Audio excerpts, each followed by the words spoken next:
हे कसे काय तुम्ही पत्रिकेत देताय? मराठ्याला कू लावतात, कू मराठा, मराठा कू. अरे काय चाललंय? सगळं खाडाखोड करून हे सगळं थांबवा, नाही पेक्षा मोठी अडचण निर्माण होईल.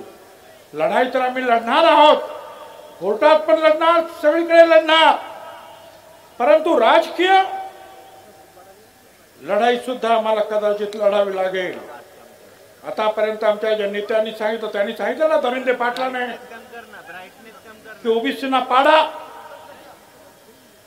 तोच आदेश आम्ही सुद्धा देऊ शकतो की जे जे ओबीसीच्या मुळावर उठलेले असतील, ती कुणाही समाजाचे नेते असू दे, त्यांना आडवे करा, त्यांना आडवे करा, एवढंच तुम्हाला सांगतो. निवडणुका आता येतात, निवडणुका येतात, लहान लहान निवडणुका येतात, एवढंच करा. धनगर उभा राहिला तर माळी नको, माळी उभा राहिला तर तिथे वंजाळ नको. एका विरुद्ध एक लढा, विजय तुमचा आहे. दलित, आदिवासी, मुस्लिम सगळ्यांना एकत्रित घ्या, विजय तुमचा आहे.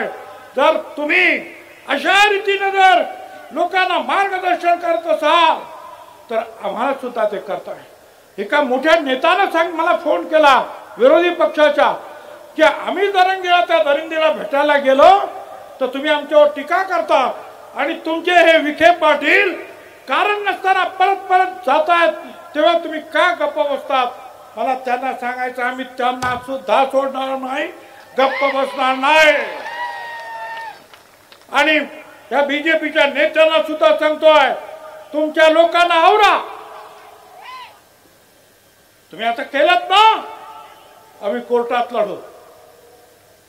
तुम्ही अशा उलटे सुलटे आदेश दिलेत ना, आम्ही रस्त्यावर लढू, आम्ही निवडणुकीत लढू. नाहीतरी आतापर्यंत तुमच्या पाट्या उचलल्यात ना रे आम्ही.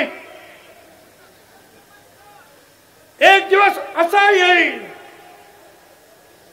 की आमचा हा गोर गरीब ओबीसी भटका हा सुद्धा पालखीत बसेल आणि तुम्हाला उठवायला लावल्याशिवाय राहणार. हे तुम्ही केलं, हे ओढवून आणलं हे संकट.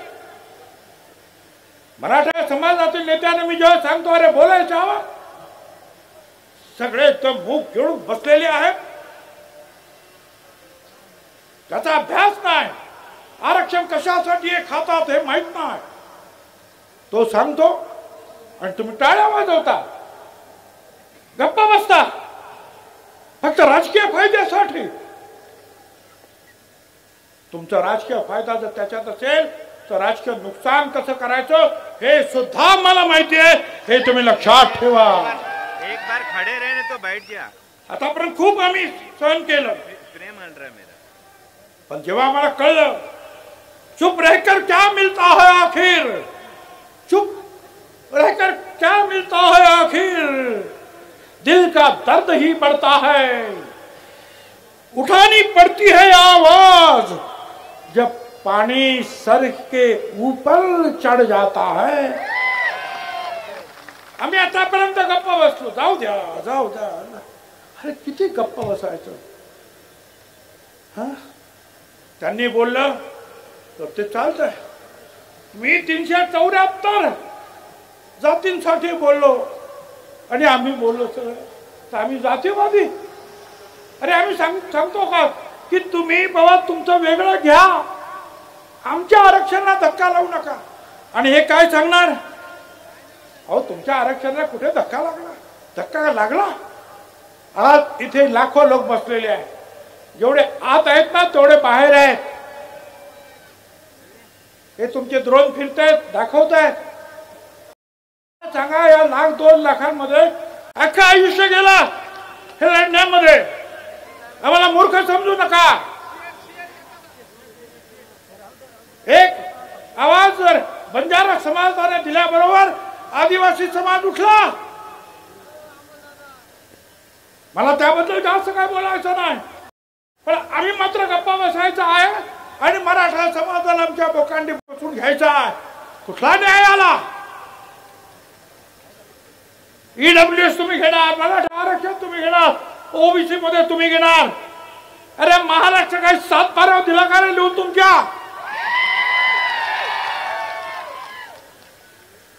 छत्रपती शिवाजी महाराजांचा महाराष्ट्र, हे सगळे जे आहेत ना माझ्या मागे बसलेले, यांचेच पूर्वज लढले.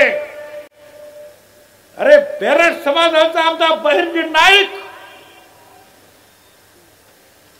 होता जीवा म्हणून वाचला शिवा जिजामाता म्हणाला, तो आमचा नाभिक समाज